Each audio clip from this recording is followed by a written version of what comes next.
Torej, lepo pozdravljeni na otvoritvenem večeru ob Evropskem tednu mobilnosti. Letošnji Evropski teden mobilnosti je že 19. poteka med 16. in 22. septembrom. Seveda v spremenjenih razmerah, ki jih pač narekuje trenutna epidemiološka situacija. Navkljub omejitvam pa se Evropskega tedna mobilnosti temu tednu se je letos pridružilo kar 78 slovenskih občin, ki bodo občane k hoji, kolesarjenju spodbujale na domiselne načine. Večina občin bo organizirala dan brez avtomobila, parkirni dan ali pa pešbus. Danes namreč le 25% slovenskih šolarjev prihaja v šolo peš ali s kolesom, večina se jih pripelje z avtomobilom. Medtem, ko jih je bilo še pred 15 leti teh kar 75%. Med občinami, ki sodelujejo pri tej kampanji, vse od začetka je tudi mestna občina Maribor, ki je v lanskem letu prejela tudi nagrado za najboljšo izvedbo Evropskega tedna mobilnosti v Sloveniji. Tudi letos se Mariboru za to nagrado seveda potegujemo in organiziramo številne dogodke v sodelovanju z nevladnimi organizacijami, šolami, univerzo, javnimi institucijami, svetu za preventivo, mediji, policijo, podjetji in pa posamezniki. Danes vam bomo na pogovornem večeru skupaj z našimi gosti predstavili nekaj pogledov na stanje trajnostne mobilnosti in pa izzivov prometa v Sloveniji ter zlasti izzivov Maribora. Prav tako si boste v ozadju na tej projekciji lahko ogledali tudi druge točke programa ETM in pa najboljše natečajne rešitve plakatov, ki so nastajali v sklopu natečaja Sobivanje v mestih, ki ga je sofinancirala tudi mestna občina Maribor in te plakate lahko sedaj vidite tudi na javnih plakatnih mestih v centru mesta. Z mano danes so dr. Samo Peter Medved, podžupan mestne občine Maribor, potem dr. Marjan Lep, Fakulteta za gradbeništvo, prometno inženirstvo in arhitekturo Univerze v Mariboru in pa Marjeta Venčina iz Fokusa Društva za sonaravni razvoj. Dolgoročna podnebna strategija Slovenije 2050 do 2050 je pravkar v javni obravnavi. V njej pa si je Slovenija zastavila jasen cilj, da do leta 2050 doseže neto ničelne emisije, to pomeni podnebno nevtralnost. Podatki emisij toplogrednih plinov kažejo, da so se v zadnjih 15 letih te emisije zmanjševale v vseh gospodarskih sektorjih, razen v sektorju prometa, kjer so se povišale za približno tretjino. To pomeni, da je eden izmed ključnih izzivov, kako zmanjšati emisije v prometu, če želimo izpolniti cilj iz dolgoročne podnebne strategije. Marjeta, mogoče najprej vprašanje za tebe. V društvu Fokus se ukvarjate z trajnostnim razvojem na številnih področjih, med njimi velik poudarek dajete tudi v prometu. Kako vi vidite možnosti za doseganje teh ciljev Slovenije, predvsem, da do leta 2050 postanemo podnebno, ogljično nevtralni? Kje vidite vi priložnosti in pa kaj so te največje prepreke? Lep pozdrav. V Pariškem sporazumu smo se zavezali, ki smo ga tudi mi podpisali, da bomo dosegli ničelne emisije do 2050 in vsaj 45% emisije do 2030. Ravno danes je predsednica Evropske komisije postavila malo bolj ambiciozen cilj 55% do 2030. Skratka, mi to moramo doseči, če nočemo preseči globalnega segrevanja 1,5 stopinje Celzija. Torej, to pomeni, da to moramo nujno doseči, če ne želimo nekih katastrofičnih posledic podnebnih sprememb. V vsakem primeru bomo imeli neke posledice, ekstremne vremenske pojave, ki smo jim priča že zdaj. Ampak to bo treba doseči. Kot si rekel, promet je najtrši oreh. Promet je 2019 povzročil 33% emisij v Sloveniji. kar je pač največ od vseh sektorjev. V tem netrgovalnem sektorju, delu, kjer je tudi kmetijstvo, odpadki in tako naprej, je predstavljalo kar več kot 50% emisij. Skratka, zelo trd oreh. Zdaj pa, kako bomo mi to rešili? Rešitve so, ne smemo vse upe polagati samo na tehnologijo. Seveda bomo lahko veliko naredili z elektrifikacijo, predvsem javnega potniškega prometa. Veliko bo pa treba tudi vlagati v železnice, v ta preskok, ko v bistvu aktivno prebivalstvo, ki še vedno več kot 80% uporablja za na delo avto, da bomo mi, ki smo aktivno prebivalstvo zaposleni, da se bomo pač v večji meri na delo vozili z kolesi, peš oziroma z avtomobilom. Tle bo treba zelo veliko narediti na tem področju, pa so pa še razne družbene prakse, ne vem, delo od doma in tako naprej. Je pa res, da je promet v vseh porah našega življenja, naše družbe, tudi pomemben je za gospodarstvo in skratka nam omogoča nekako lažje življenje, po drugi strani pa zelo veliko negativnih vplivov, poleg emisij toplogrednih plinov, zastoje, onesnažen zrak, nesreče, skratka, veliko enih eksternih stroškov imamo s prometom. Tako da, ja, zelo trd oreh, ampak je rešljiv, predvsem pa bo treba malo večja ambicioznost, predvsem na ravni države. Sistemski ukrepi so zelo pomembni.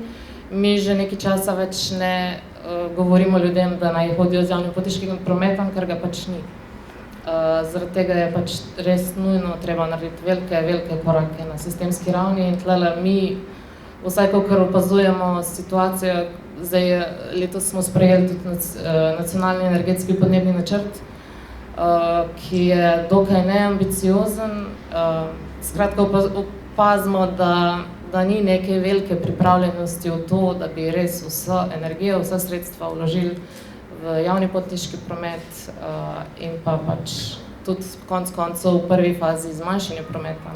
Torej, neambicioznost strategij, ki pa posledično vodijo k temu, da so tudi ukrepi neambiciozni. Imamo sicer tudi PR-ovsko zelo dobro zapeljane prometne strategije, ki govorijo o javnem potniškem prometu, ampak po drugi strani, kaj se pa res dogaja, je pa to, da gradimo in vlagamo denar v širjenje cest, ki generira samo še dodaten avtomobilski promet in tako dalje. Tako da mislimo, da se da, ampak bo treba še zelo veliko dobre volje in veliko financ vložiti v pravo smer. Predvsem pa, kot sem že prej rekla, tudi v to, da zmanjšamo prometne tokove. Ne smemo samo razmišljati, promet raste, Luka Koper raste, moramo zagotavljati čedalje več kapacitet infrastrukture, ampak moramo tudi začeti razmišljati, kako to zmanjšati, ker če hočemo do 2050 priti na nulo, to pomeni zmanjšanje rabe energije, večja učinkovitost rabe energije, pa predvsem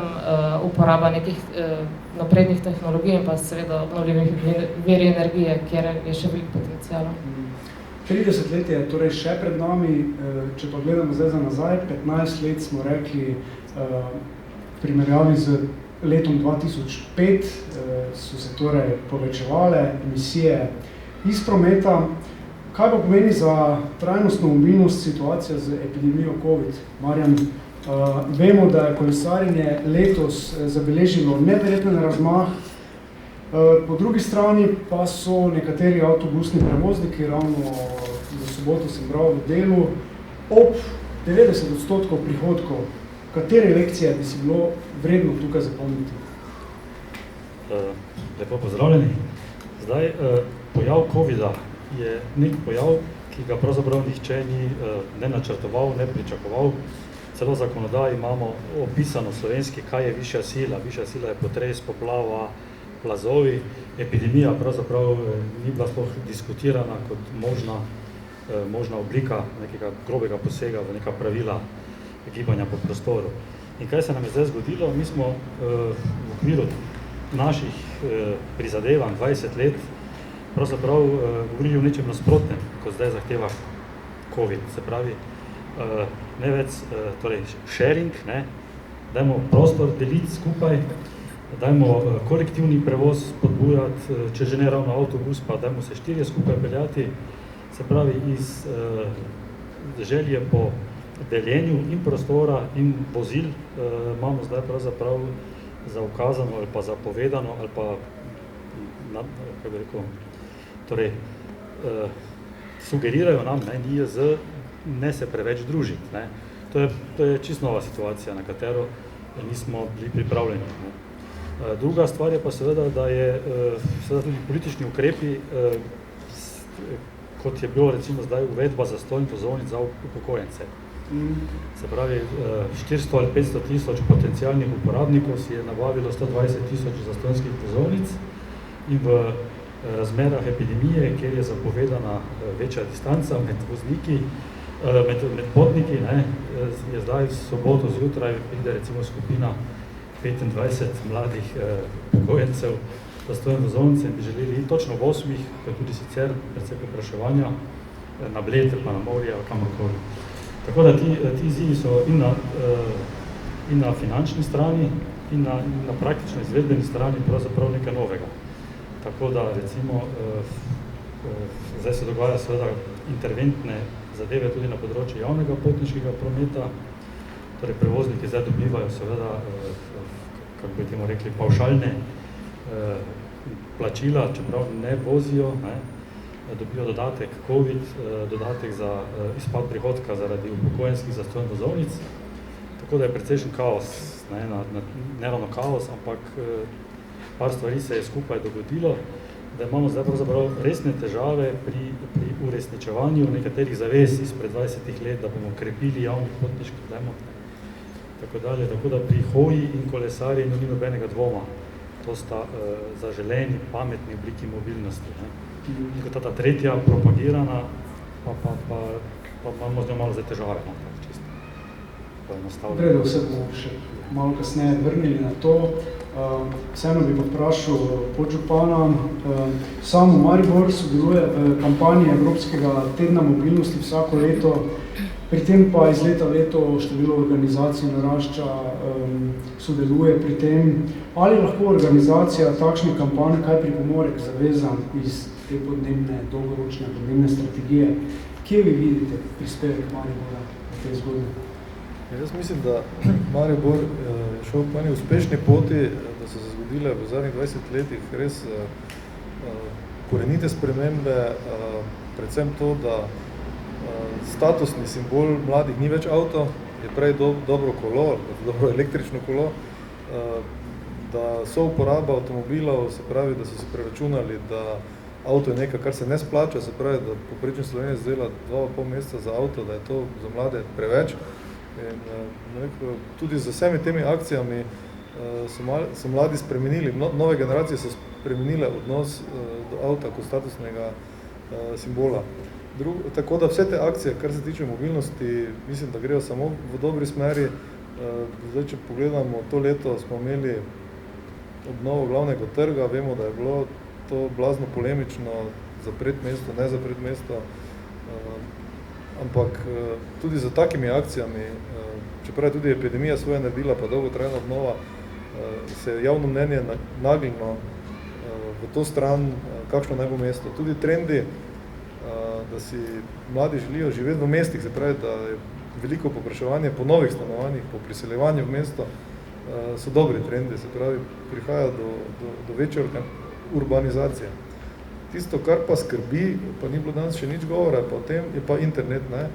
Navajeni smo seveda sedaj po novem veliko kupovati po internetu, to robo mora nekdo pripeljati. Če danes pogledamo avtoceste, mogoče so trendi v mestih pozitivni, če pa gledamo izven mesta, pa vidimo, da to so kolone ali pa vlakovne kompozicije kamionov, ki pač najcenejšo robo transportirajo sem in tja po Evropi, po svetu, gor dol, in to vsekakor je zelo negativen vpliv interneta, internetne prodaje, gospodarske rasti na trajnostno mobilnost. Mogoče bi se morali zdaj bodoče, tu sem, mislim, pri osebnem transportu, javnem potniškem prometu, ja, vse, kar sta povedala predhodnika, absolutno ja, na železnice treba vlagati, javni potniški promet.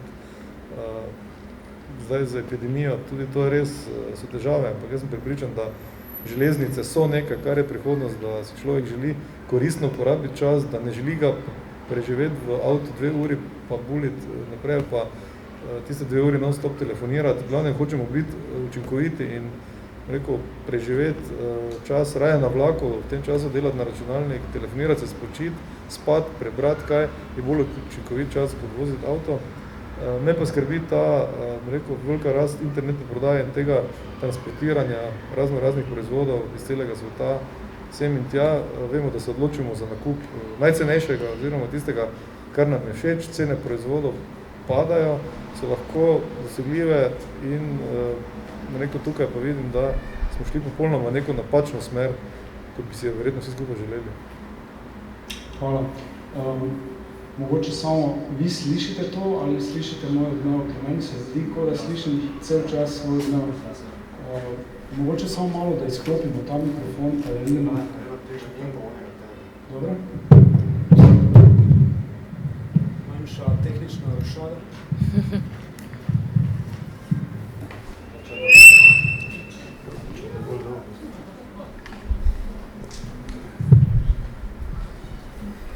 Bo dobro, ne bo, ne.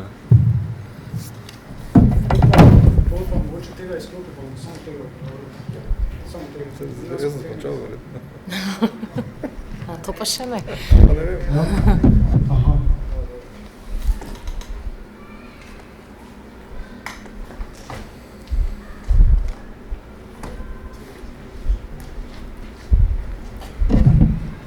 V redu. Jaz bi samo dodal to, da boste lahko iz publike tudi kakšno vprašanje postavili, ampak še ne zdaj. Bomo še vprašali neke naše goste predtem, da še naredimo nekaj, postavimo nekaj istočnic.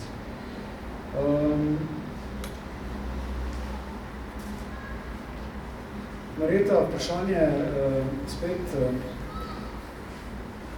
Društvo Fokus sodeluje tudi v okviru koalicije za trajnostno prometno politiko, podobno tudi Mariborska kolesarska mreža, kot rečemo temu opazovalec, in pa včasih se tudi vključujemo v teme, ki se vežejo bolj na tematike kolesarstva. No, v okviru te koalicije je bilo kar nekaj ukvarjanja z vprašanjem ljubljanske obvoznice, ki jo želi Ljubljana, mesto Ljubljana, zaradi gneče v jutranjih prometnih konicah razširiti. Vemo, da veliko ljudi iz Štajerske smeri, Prekmurja, Savinjske regije vsakodnevno prihaja v Ljubljano po avtocesti, kjer se izgublja čas in ljudje se spravljajo seveda v varnost. Takrat je bilo pač povedano, da je koalicija nekako proti temu, ampak kaj so tiste neke prave rešitve, kaj bi lahko recimo na neki kratki ali pa srednji rok res naredili, da bi se ta problem rešil, da se ta avtocesta ne bi okoli Ljubljane še bolj širila, ampak... Brez mikrofona?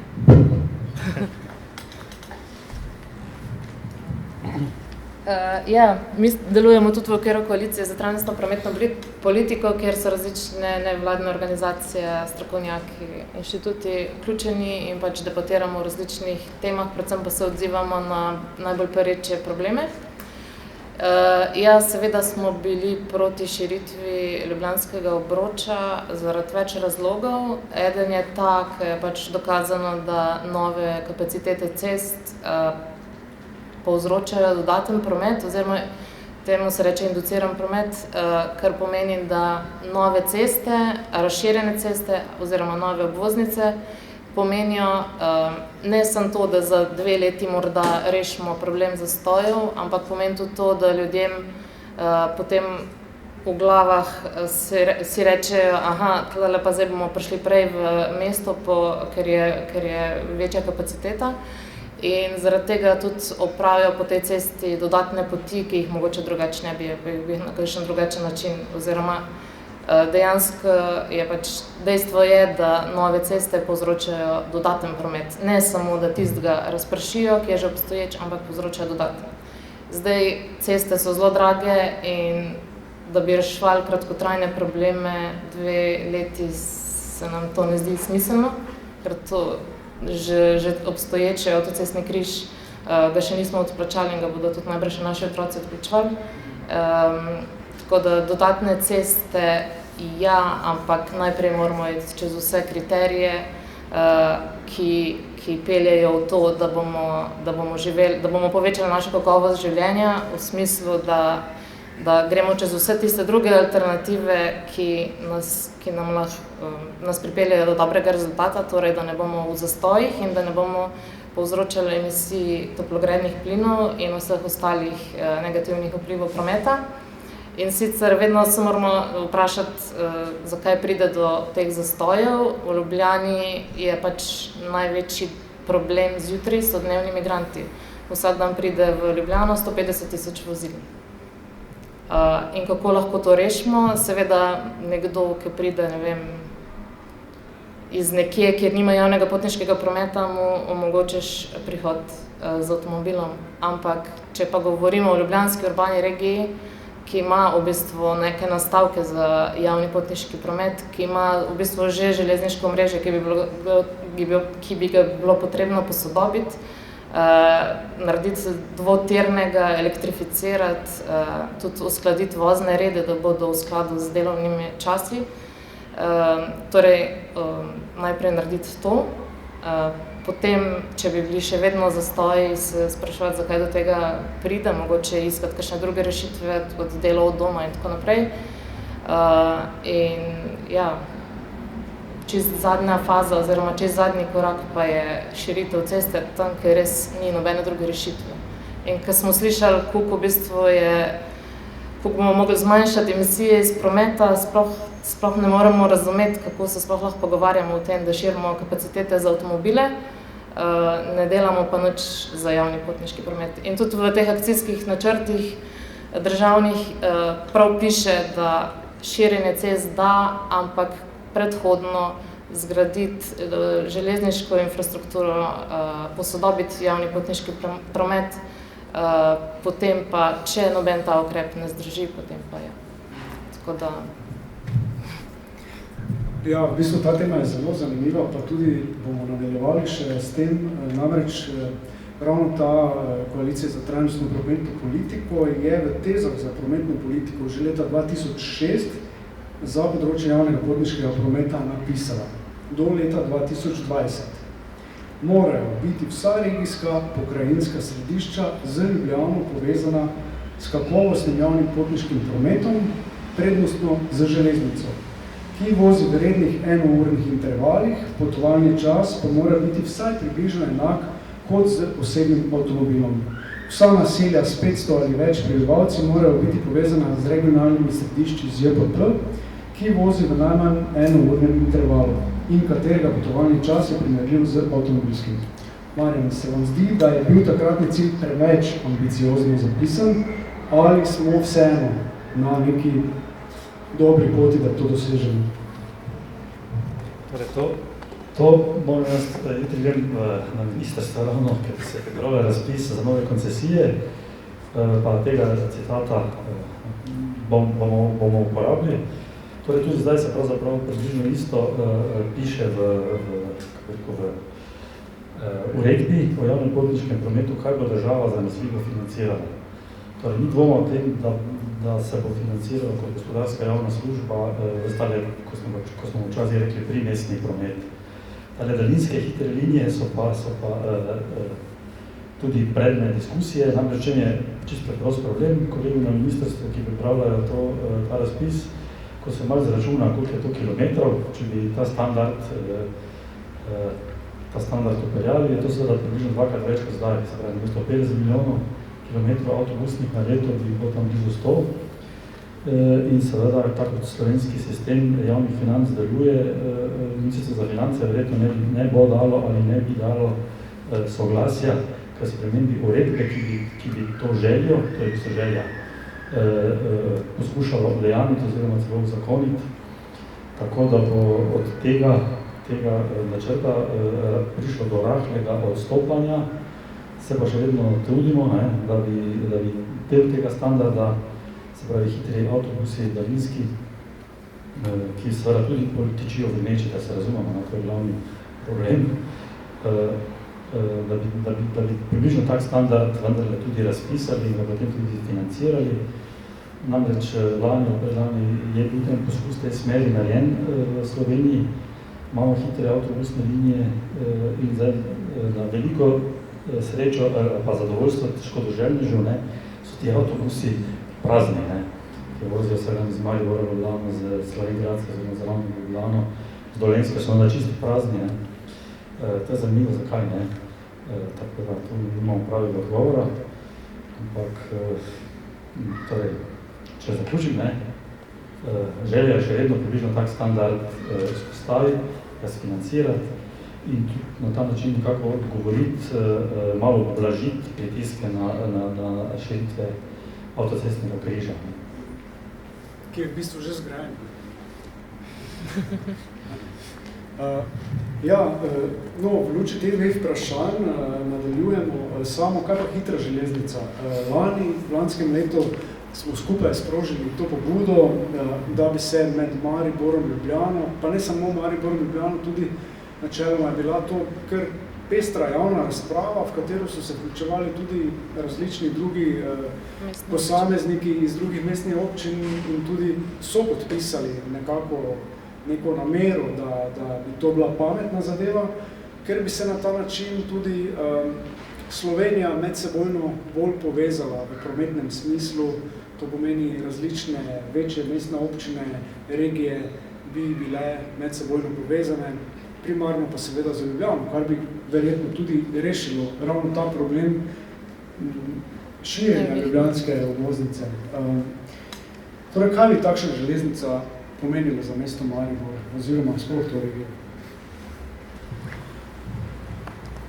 Ja, najprej bi povedal, da je tale pobuda, ki smo jo dali skupaj, naredila na plodna tla, da z vsemi ministri, prejšnjo ministrico, tudi z direkcijo za infrastrukture, pravzaprav ni bilo od nikogar slišati nasprotovanje temu. Mislim, da je edino problem ta, da s to pobudo smo prišli mogoče 20-25 let prepozno. Zakaj? Ker vsi ti mleni prostorskega načrtovanja tečejo prepočasi. Jaz mislim, da je Evropa tu zelo zaspala, ker sam sem obiskal Kitajsko, lani tudi Japonsko, seveda je tam razvoj popolnoma drugače šel. Mi smo ogromno vlagali v letališča v Evropi, Evropa je relativno mala in bi lahko z hitrimi potniškimi vlaki, podobno kot na Kitajskem ali na Japonskem, zadevo bistveno boljše povezali. Kaj bi to pomenilo za Maribor? Prvič, Maribor ima na železniških progi velike rezerve. Prva, ki jo vidim in na tem zelo močno delamo, je Koroška proga, ki ne rabi večje nosilnosti, kaj je tukaj potrebe potovorov ni. Vemo pa, da ta cesta med Mariborom pa Dravogradom tudi ne bo nikoli avtocesta in je tudi zelo neprijetno se po njej voziti, ker pravzaprav ne možeš prehitevati, dobiš nek kamion in tu je velika rezerva v progi, ki bi jo bilo potrebno avtomatizirati najprej in elektrificirati. In to v prvi vrsti do Ruš, kajti povezava med Rušami in Mariborom, med Mariborom, bila bistveno bolj konkurenčna, kot je avtobusni promet, ki seveda vse zastoje tudi pade. Infrastrukturo praktično imamo, tudi na relaciji Maribor-Tezno, tukaj se načrtuje na Ledini, se pravi pri Leclercu, nova železniška postaja na moču železniškega trikotnika, se pravi mobilnostno vozlišče in pravim, edino to, da smo s tem mogoče bi mogli s tem bistveno začeti prej. Če govorimo o povezavi Maribor-Ljubljana, če bi imeli tukaj, jaz mislim, da tehnično bi se lahko proga že zdaj zelo dobro modernizirana do Celja. Med Celjem pa Ljubljana pa je problem, kajti takrat so zgradili železniško progo ob Savinji in potem ob Savi zaradi premogovnikov. Tista proga nikoli ne bo sposobna za večje hitrosti, bi pa lahko recimo med Žalcem pa Domžalami relativno zelo kratko potegnili lahko železniško progo, ker razlika pri cestah, pri železnicah je ena, čisto tehnična. Železnica je zelo pomembna, ene železnice gradimo za zelo veliko nosilnost, dočim za potniški promet so pa obtežbe neprimerljivo manjše, tudi gradnja bom rekel, je oska, ne, železnica je relativno oska, glede na avtocesto, porabi malo zemljišča in v tujini, predvsem na Kitajskem, gradijo takšne proge po principu viadukt, tunel, kar je tudi do okolja, bom rekel, zelo prijazno, elektrificirano. Mi seveda s tem niti ne strategiji, niti ne študij nimamo narejenih, tako da smo še zelo daleč od realizacije. Tudi, bom rekel, v nekem skupnem evropskem prostoru smo na tem nivoju, mislim, da zadaj, predvsej zadaj za Azijo. Tako da tu, mislim, da je ta pobuda bila na mestu, ampak prepozno. Ampak ne smemo pač obupati, ne. To zadevo bi morali spraviti čim prej v študije in tudi v neko prostorsko načrtovanje. Kajti mi bomo proge imeli mi vlagamo milijarde evrov, to malo kdo ve v železniške proge, ampak v posodobitev za povečanje nosilnosti na kategorijo nosilnosti D4 moderniziramo te proge, ki so pa za potniški promet, bom rekel, še vedno neatraktivna, še vedno vožnja traja zelo dolgo. Naslednja, bom rekel, ena zelo velikih težav železniškega omrežja je ljubljansko železniško vozlišče. Tu mislim, da tista ideja, ki je bila pač pred leti veljala, da bo tu pod Ljubljano v dveh nivojih tunel, da res mora cel tovor potovati skozi središče Ljubljane. Ta investicija ocenjena na 3 milijarde 400, tudi tu smo se, bom rekel, zataknili na napačnem mestu. Jaz sem pripričan, da bi Ljubljana rabila obvozno tovorno železniško progo, da čim potniški promet pa bi lahko šel skozi Ljubljano. Ogromno se je naredilo za vzpostavitev izvennivojskih križev, se pravi, da so železnice danes bistveno bolj pretočne, hitrejše, popravili so se geometrijski elementi železnice, samo delalo se je res bolj na tovornem prometu kot na potniškem. Tu smo v Sloveniji zelo zaostali in mislim, da bi morali tu veliko narediti. Veseli me, da je Kočevska proga se modernizira, povezava z Brosupnem, spravi, vse na železnicah dela bistveno več, kot se je v preteklosti. Jaz mislim, da moramo tukaj vztrajati naprej, da zadevo moramo spraviti načrtovanje. Jaz mislim, da to ne samo za Slovenijo, ne samo za relaciji Maribor-Ljubljana, ampak tudi v povezavi z Gradcem. Mariboru po moje manjka ena boljša povezava z Zagrebom in Beogradom. Mi imamo na koncu med Hajdino pa Krapino na 30 km, kjer bi lahko to povezavo naredili. Jaz mislim, da pretok delovne sile in kapitala v Evropi mora biti odprt. Hrvaška bo malo prišla v Schengen in dočim slovenske železnice so pa kakšni taki povezavi zelo nasprotovale. Tudi recimo tukaj se ljudje vozijo dnevno v Gradc, če sem prav razumel, graškega župana, mislim, da Slovenija cirka 15 do 20 tisoč ljudi vsaki dan v Gradc.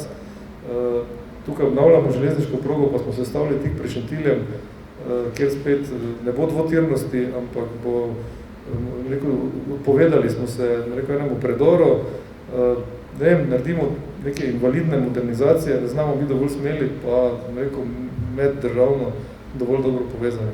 Tukaj imamo še res velike rezerve, jaz mislim, da je prijetno potovati z vlakom, lahko čas koristno porabiš, samo potovalne čase moramo skrajšati, da bodo konkurenčni osebnim avtomobilom. Kajti osebni transport pa, avtomobilska industrija, vemo, da je med najbolj razvitimi na svetu, se pač pospešeno trudi za elektrifikacijo, ampak jaz mislim, da bi morali tudi drugačne oblike transporta postati bolj konkurenčni, ne pa samo, da bomo se peljali z električnim avtomobilom, mesto z avtom z motorjem na notranje izgorevanje. Ja, Marjeta, kaj pa vpliv nevladnih organizacij pa civilne družbe? Mnogi na nas gledajo kot zavijalce napredka in razvoja, hkrati pa ravno te organizacije nekako v prostoru ostave edine, ki dejansko govorijo o strateških usmeritvah družbe in o njih imajo sploh izdelano neko svoje mnenje. Kakšno vlogo bodo pri doseganju teh ciljev, o katerih smo že govorili, imele nevladne organizacije, oziroma ga imajo? Jaz upam, da nas bojo še vedno čim več vključevali v procese. Zdaj, ko se recimo sprejemajo celostne prometne strategije na ravni mest, občin, smo tudi kar dosti vključeni, tako da vključevanje javnosti se nam zdi zelo pomembno.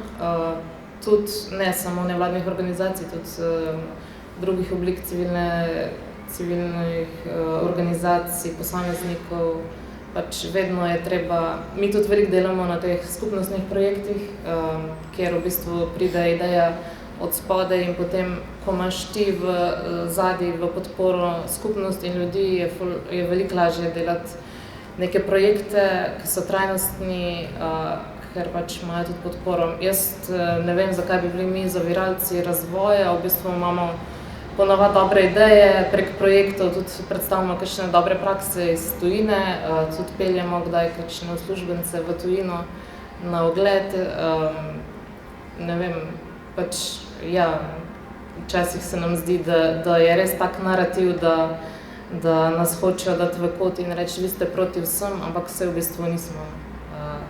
Smo bili, zdaj, ko smo bili blizu Maribora, smo bili proti gradnji Magne na najboljših kmetijskih zemljiščih in nam ni bilo jasno, zakaj je prišel en avtobus upokojencev protestirati pred našimi pisarnami, da si želijo delovnih mest.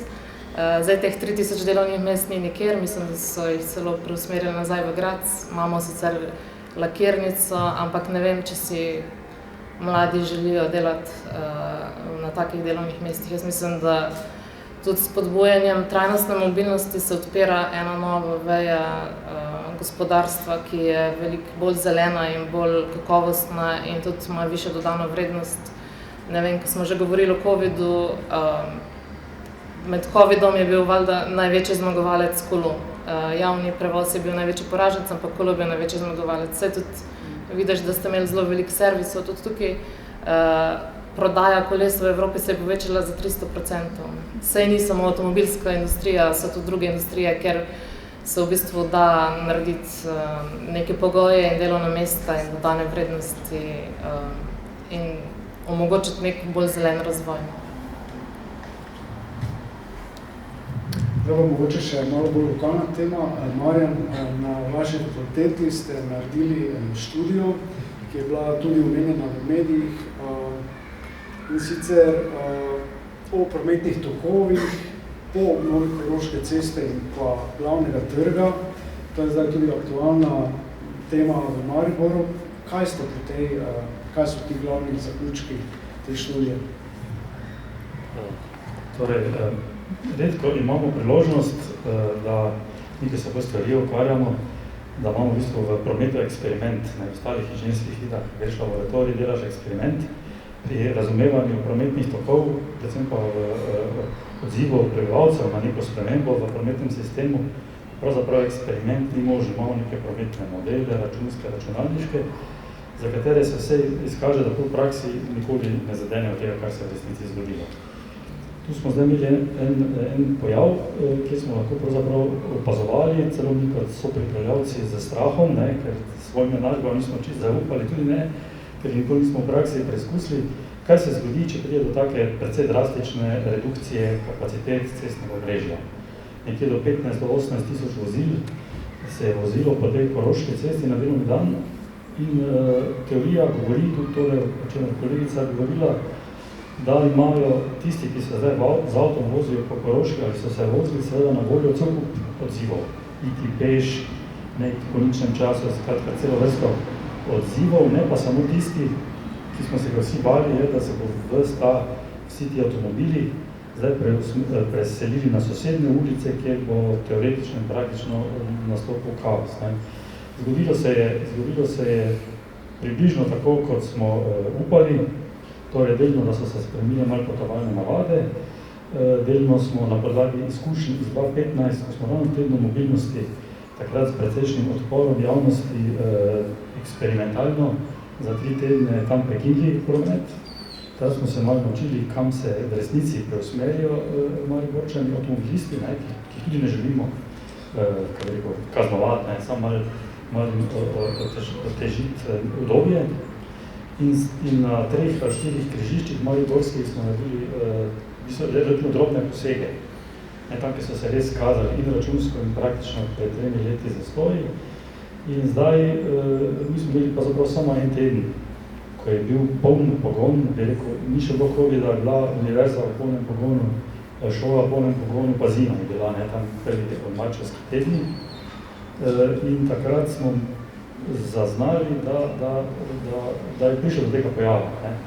Da so ljudje zbrali druge poti, ki so bile na voljo z avti, nekaj se jih je odločilo peših 200 metrov, ki so se prej z avtom peljali in nekaj jih je presedlalo na kolesa, tako da imamo nekje 10-20% upad vožnj z avtomobili in pa seveda v splošnem ne dramatičnih zastrojev na križiščih kot na cestah.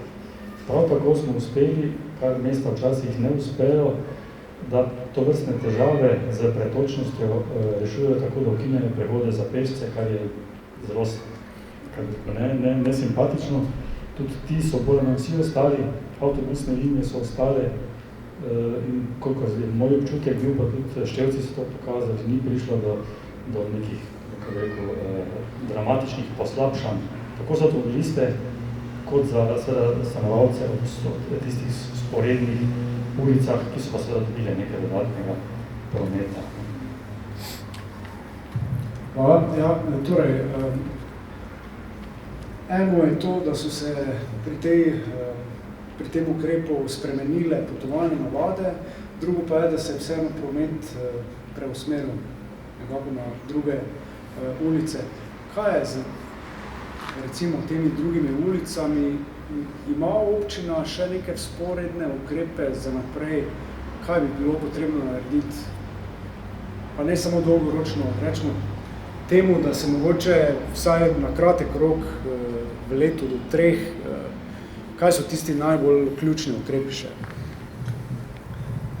Ja, videlo se je pri tem, eksperimentu živo se je videlo ena stvar, ki je bila bistveno drugačna, tiste eksperimentalne ureditve pred leti 2016, 2015 za 3 tedne, kajti takrat se je samo nekaj odvzelo ljudem, pa nič dalo. Ne?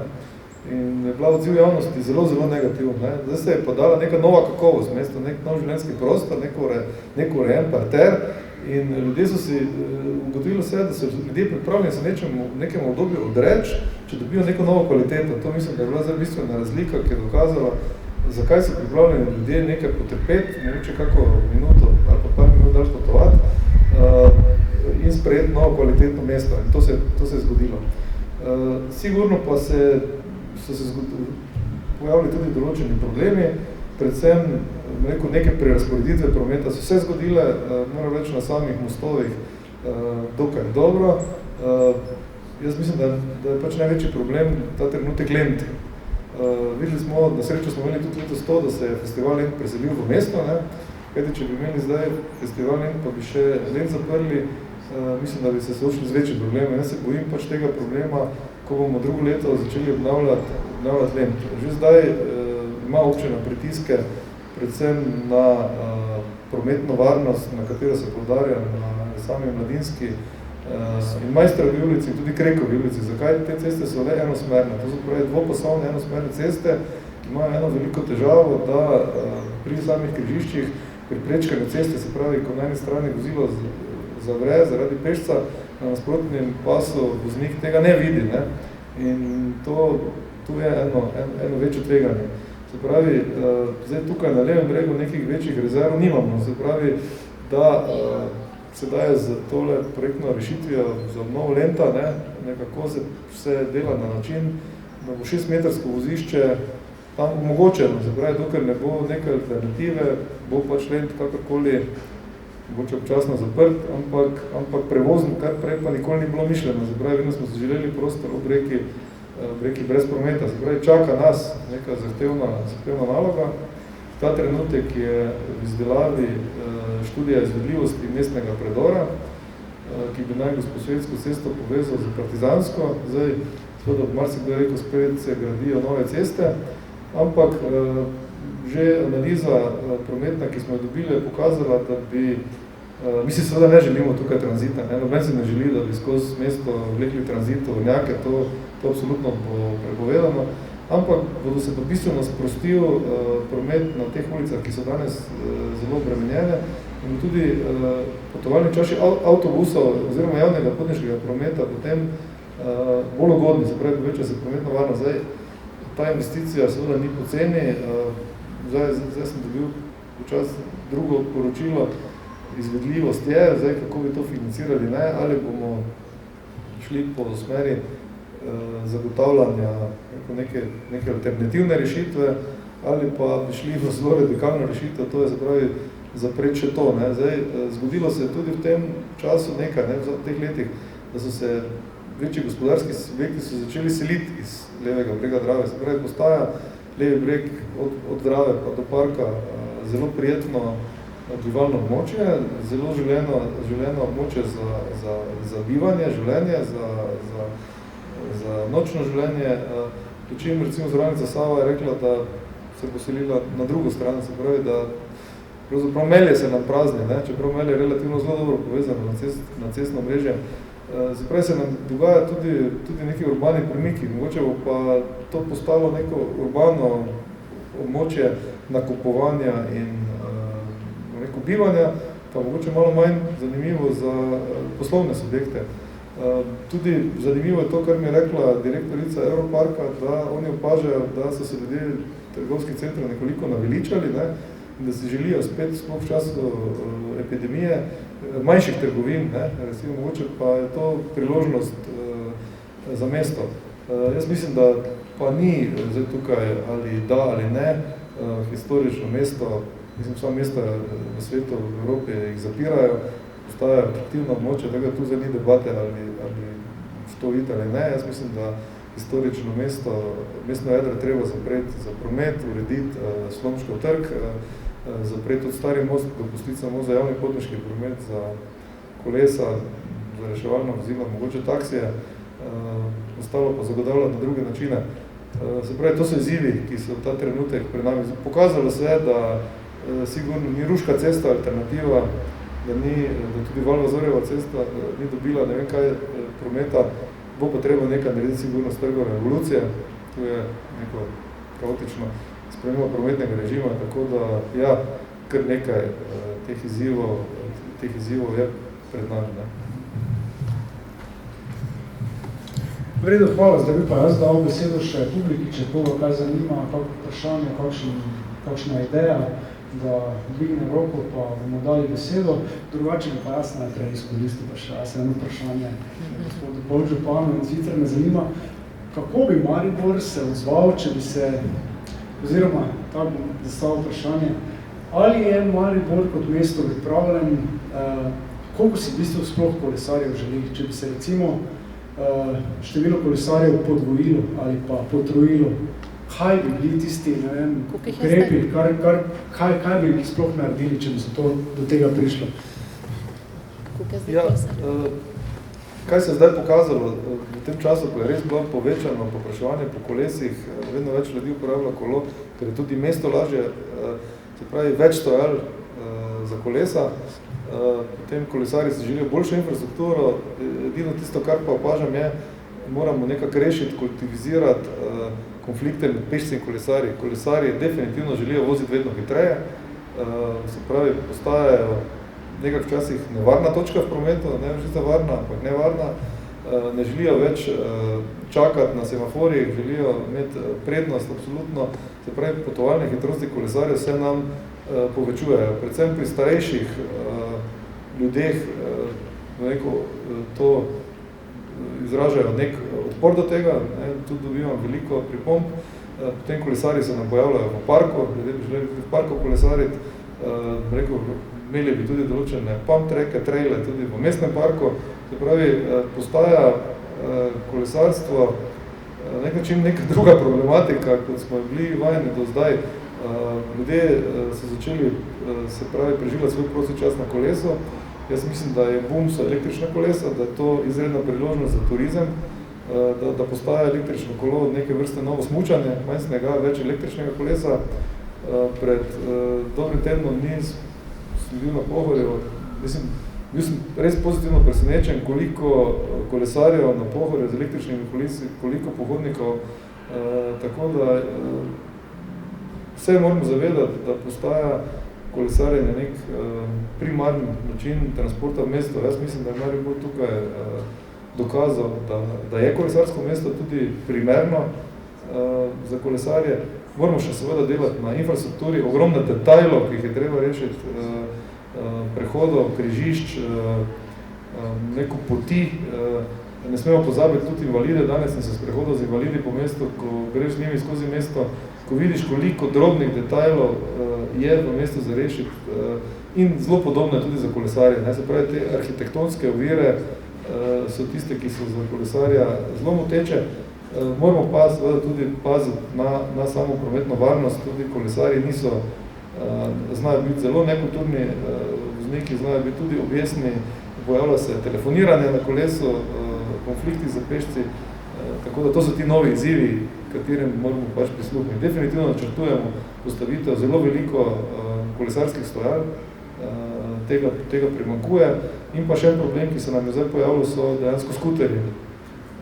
Zatem, ko se mesto zapira, se je pojav skuterjev dejansko povečal, imamo skuterje, ki so na kolesarskih stezah, ti v pešconah, ti skuterji nam prihajajo v pešcono, se pravi, moramo tudi za njih zagotoviti parkirna mesta in pa ta konflikt, skuter ne sodi v pešcono, mladi se pa želijo po najkrajših poti priti, se pravi, pojavljajo se nam električni skiroji, tudi ti so kar precej hitri, rolke in tako dalje, ljudje se želijo vedno hitreje transportirati, tako da to so eni novi izzivi, zdaj, če smo se prej toliko ukvarjali s cestami, v preteklih 20 letih zdaj vidim, da prihajajo čez neki drugi konflikti v prometu, ki moramo pravila šele ustvariti. Tudi tu neka regulativa še ne sledi dovolj in pa predvsem v tednu mobilnosti, jaz mislim, da treba tudi delati na kulturi.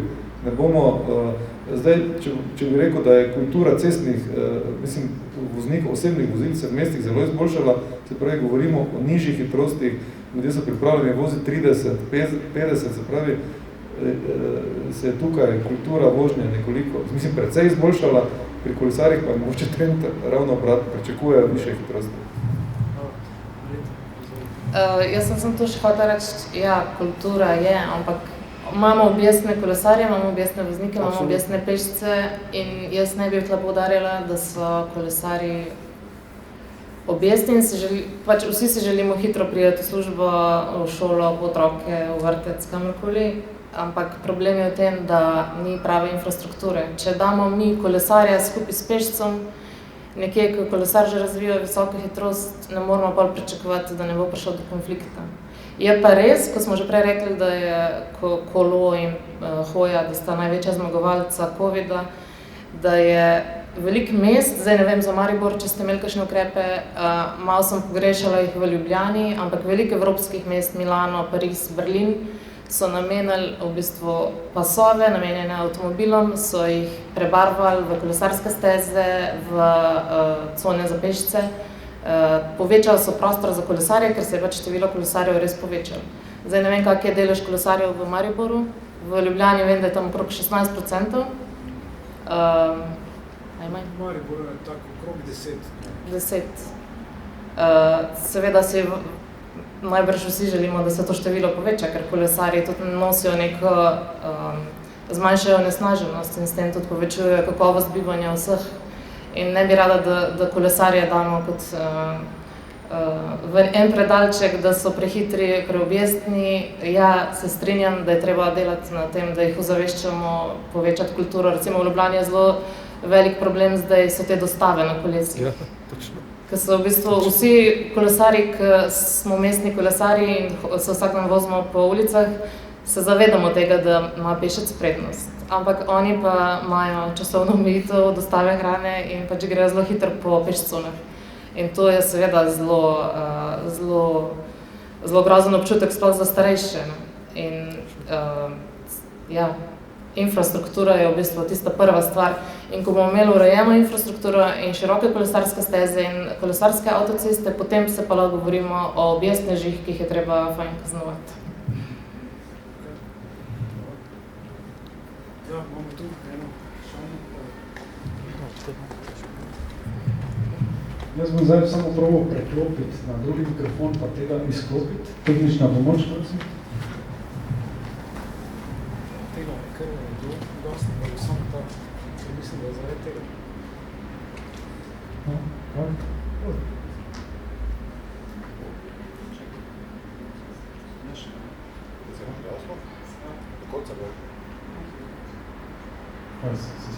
zakonodaje. Mislim, večinoma sem poznal, da sem Sašo Robnar, da sem predsednik sveta mestne četrti center, tako da bo vprašanje bolj lokalnega značaja. V mestni četrti smo seveda pozdravili v bistvu zaprtje Koroške in Glavnega trga in pravzaprav smo že takoj po preusmeritvi oziroma zapori prometa, zato je že prej profesor govoril, tudi sami ugotavljali, da pravzaprav nekih večjih negativnih učinkov, ki smo jih sicer pričakovali, ni bilo zaznati. Ampak v zadnjem času pa se ta situacija spreminja. Že profesor sam je prej omenil, da so neko referenčno obdobje za ugotavljanje teh preusmeritev vzeli en teden pred covidom in mogoče tisti pred covidom dovolj šokiral pač voznike, da so se pač te potovalne navade mogoče spremenile malo bolj, kot se pokaže zdaj v jeseni. Tako da na mestni četrti z prve roke povem, da imamo vse več pobud, zdaj imeli smo tudi smrtno žrtev na Krekovi in mi res krajani množično izpostavljajo mislim, problematiko preusmeritve prometnih potov na konkretno mesto na Krekovi. In tudi, pravzaprav bom iz tega izpeljal potem vprašanje, ki ga je želel se malo nakazati, da se niti na občini počne, bolj na fakulteti delajo tudi študije v smeri kratkoročnih ukrepov dvosmernega prometa itd., ker mislim, da se bo tudi problematika še stopnjevala. Ja. Zdaj, seveda mi smo vseeno bolj akademska inštitucija, ampak seveda moramo biti strokovni in seveda sodelujemo zelo intenzivno z kolegi na občini in seveda mi temu rečemo preigravamo scenarije preureditev sicer na računalniških simulacijah, kaj bi pomenilo dvosmerni, enosmerna, v eno smer, rečne in tako dalje, cel kup teh podvariant. Druga stvar pa je, za katero pa zanesljivo jo počnemo skupaj, je pa seveda izboljšanje horizontalne in vertikalne signalizacije in pa osvetlitve. Na teh dveh potezah, o katerih ste govorili, mislim, da je to nekako že dogovoreno, da naslednji umiritveni ukrepov sploh zdaj jeseni, oktobra, novembra, dan se krajša, prometne prekinitve se večajo. Če nič drugega, vsaj osvetlitev je treba, bi se naj izboljšala, kako bom rekel. Ker se da meriti s temi fizikalnimi medici, da je vidnost, osvetljenost, torej tale faktor vidnosti v mraku prometne signalizacije šibek, prešibek, lahko bi boljši, tako bom rekel. To počnemo, to lahko poročam. Se vsi zavedamo te problematike, kot je že tudi gospod podžupan povedal, čarobne rešitve tu verjetno ni, ali pa mogoče bo komu kapnjela kakva ideja, ki bi bila boljša, ker mi vsi smo malo vseeno v škatlah, razmišljamo znotraj teh ustaljenih posegov, ki smo jih v preteklosti delali na cestah, na križiščih, tako da kakva pobuda je vedno dobrodošla tudi k nam, kot stroki. Če ima kdo kakšen, kako bi rekel, idejo, ki smo enostavno spregledali ali je ne vidimo, smo odprti vsekako. In si konkretno, kaj, dvosmerni promet je bil preigran, je to opcija, mislim, vse mogoče tudi gospod podžupan še. Ja. No, saj, kaj smo?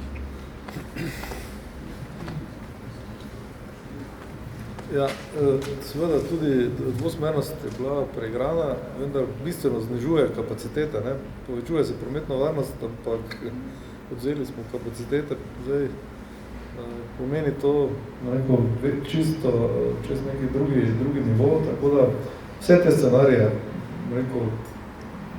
so bili preigrani. Nagibamo se k temu, da bi dejansko parkiranja, stransko bočna parkiranja ukinili. To se je pokazalo kot dobro, s tem, da je to spet najbolje pri tisti, ki želijo v mestu stanovati. Lep primer je bil recimo javna razgrnitev obnove Gregorčičeve ulice, tam smo želeli spostaviti nekako hitro dvosmerno kolesarsko stezo, pa je bil cel open v strehi, da absolutno večina stanovalcev se tega ni želela. Ustrajali smo pri tem, da število parkirnih mest zmanjšamo, kajti zelo veliko prometa generira tudi to, da nekdo parkirni prostor v mestu išče. Jaz sem se na lastne oči pripričal na Japonskem, da tam avtomobilov parkiranih na ulici pa ni, ne? Tam pač je deklarativno ne parkira se na ulici in na ulici avtomobila ne vidiš, ne? Razen na cesti, ko vozi, drugače ni. Tako da se tudi to, imamo tudi kar veliko število garažnih kapacitet, moramo pa narediti za prometno varnost tudi, tako kot je rekel profesor Lep, z drobnimi ukrepi, ne? Z osvetlitvami. Te osvetlitve so res stare. Maribor gre drugo leto v prenovo javne razsvetljave v celoti zamenjavo, predvsem z vidika energetske učinkovitosti. Morali bi dejansko delati tudi na postavitvi novih svetil, osvetlitvah. To je kar obsežno finančno zablagaj, se tega zavedamo. Definitivno so kolegi z fakultete na ta problem upozorili, tako da v te drobne ukrepe, v te manjše ukrepe bomo seveda tudi šli za povečanje prometne varnosti, kar se kapacitet tiče, pa je dvosmernost velik korak nazaj.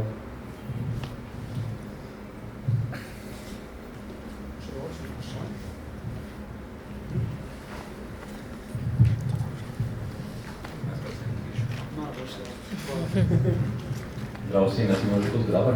Imam pa eno vprašanje z tirnim prometom v ljubljanski pa mariborski urbane aglomeracije. Vemo, da je Ljubljana nekoč imela tramvaj, potem trolejbus, potem pa mislim, da je pocen benzin za avtobus iz še tega. V Mariboru vem, v starih prostorskih dokumentih, urbaničnih, že pri 40 leti so razmišljali o enem tramvaju na relaciji center Tujska, pa bo tam še naprej proti Miklavžu. Zanimivo, da je tramvaj nekoč deloval ena proga med Piranom pa med Portorožem.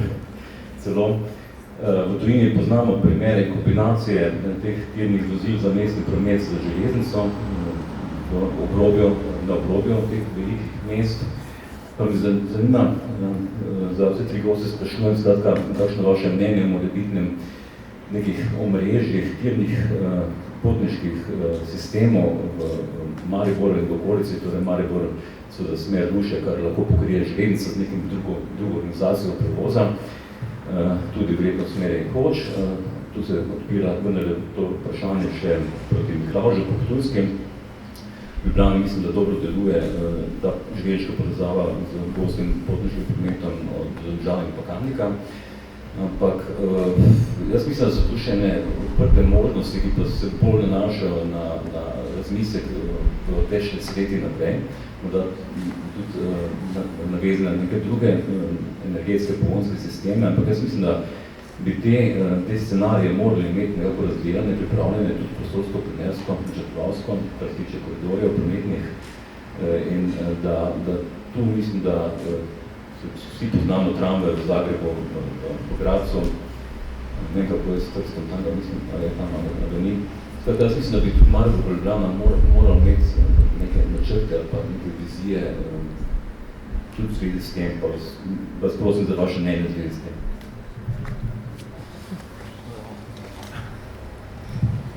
Nisem jih strokovnjak za železnice, ampak pač lahko rečem, da je zelo pomembno to, da se vlaga v železnice. Zdaj PNZ je delal študijo razvoja železniške infrastrukture, naj bi prišla poletvena, je že objavljena? Vem, da ena je bila. Mislim, da še ni, no. Ne, to je bil Railhack za Ljubljansko urbano regijo, ampak zdaj je prav... železniške pruge. Tako je, zdaj je prav delal PNZ študijo, tako da me prav zanima, kaj bo pokazala, kateri scenariji so najbolj optimalni, vsekakor je pa treba posodobiti dvotirnost, elektrificirati in pa tudi razmišljati o novih linijah. Tako da ne poznam pa te situacije okrog Maribora. Ja, pri zapori Koroške cestne glavnega trga je bila tudi to debata, ne, da bi, če širimo pešcono, bi mogli pa javni potniški promet v pešconi imeti. Vemo, na Novem Gradcu je tramvaj, v Zagrebu tramvaj, poleg stališče kolegov arhitektov, da pravzaprav ne, da Maribor ima premalo mestno jadro, da to ni potrebno, da tudi za električni avtobuse skozi pešcono se nekako pol ni odločilo, tako da ta trenutek velja, da bi z manjšimi električnimi vozili reševali dostavo v pešconi.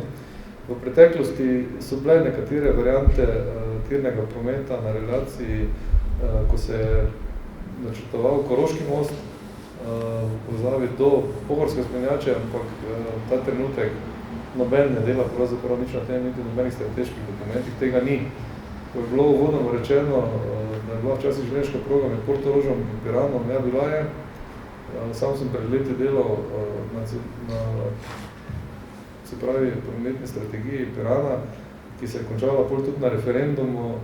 Moram reči, na koncu so ljudje zahtevali parkiranje v Piranu v mesto. In zdaj, ko sem bil čez vikend v Piranu, moram reči, da tam pa je en velik poraz za trajnostno mobilnost, za toliko avtomobilov, ko sem pa pod tem županom zdaj videl v samem Piranu, pa sem bil pravzaprav res šokiran. No, takrat, mogoče malo kdo ve, da je bil župan Gantar, ki se odločil, takrat je bilo rečeno, da se cel Piran zaprl za promet, pripravili smo vse rešitve, on je rekel, gremo na referendum in referenduma se je odeležilo, mislim, da je 11% ljudi, kar je pa takrat po teh pravilih lokalnega referenduma veljalo za dovolj, odločila večina, ni težko ugotoviti, da so šli na referendum tisti, ki so bili seveda proti, ne, in ta trenutek je Piran, rekel, res en velik poraz za trajnostno mobilnost, mislim, da je moglo biti prvo mesto v Sloveniji brez avtomobila in to je bilo z lahkota tudi, da so šli. Samo mogoče to, ko ste prej govorili o poglobitvi v Ljubljani, mislim, da se tudi razmišlja o tem zahodnem loku, ki je že včasih tudi obstajal. Vormatski lok. Vormatski. Ne, Tivolski. Tivolski lok je manjša zadeva, ja.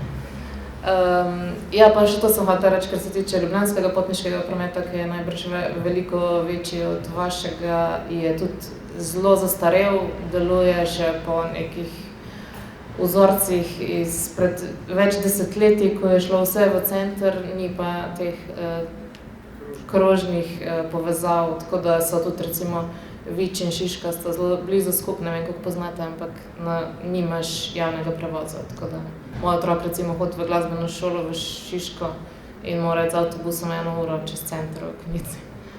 S kolesom pride po 15 minutah, tako da je še zelo veliko za narediti. Mislim, da je pa argument v Ljubljani, zakaj ni tramvaja, da je predrag.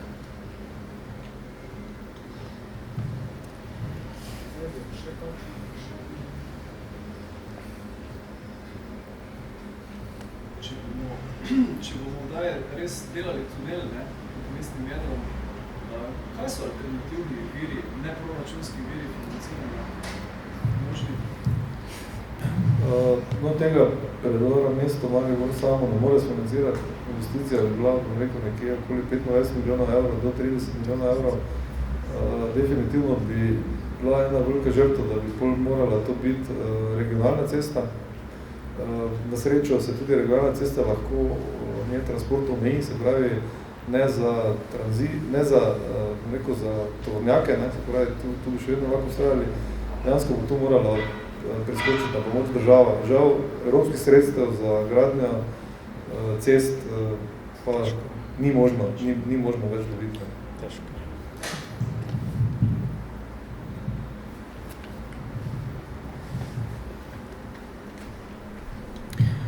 Dobro, če ni več vprašanj, bi jaz zaključil današnji pogovor z vabilom še na preostale dogodke v sklopu Evropske tirne mobilnosti. Sami ste videli, kateri dogodki so v ozadju. Mogoče povabilo, da se udeležite še teh dogodkov v prihajajočih dneh do 22. septembra, traja Evropske tirne mobilnosti. Več informacij pa seveda na spletni strani in od občine, kot tudi od Mariborske kolesarske mreže. Hvala, da ste danes prišli, hvala gostom in pa se vidimo Uživajte. Hvala.